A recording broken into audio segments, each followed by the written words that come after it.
Game changer సినిమాపై director Shankar live నిర్వహించారట. ఇక ఇది చూస్తే మాత్రం ప్రతి ఒక్కరు కూడా షాక్ అవ్వాల్సిందే. డైరెక్టర్ శంకర్ ఎన్నో సినిమాలు తీసి మనం తెలుగు ఫిలిం ఇండస్ట్రీలో దాదాపుగా 99% మంచి పేరు తెచ్చుకున్నాడు.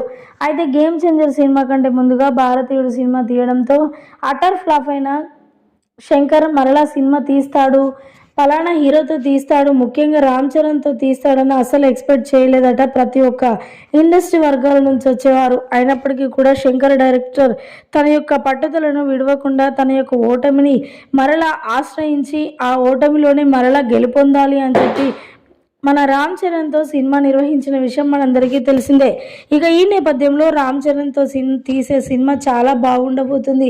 ఆ సినిమా వల్లనైనా కూడా నేను మంచి పేరు తెచ్చుకోగలుగుతాను అని చెప్పి ఆ సినిమా తీశాడట డైరెక్టర్ శంకర్. నిజంగా ఆ సినిమా తీస్తుంటే నాకు చాలా బాగా అనిపించింది. అందులో మరి రామ్ చరణ్ క్యారెక్టర్లు నేను ఊహించిన విధంగా కాకుండా అంతకంటే సూపర్గా వచ్చాయి. ఈ సినిమాని మీరు ఎందుకు ఆశ్రయించలేదో నాకైతే అర్థం కావట్లేదు. ఆ సినిమాలో ఏమి తప్పు ఉంది?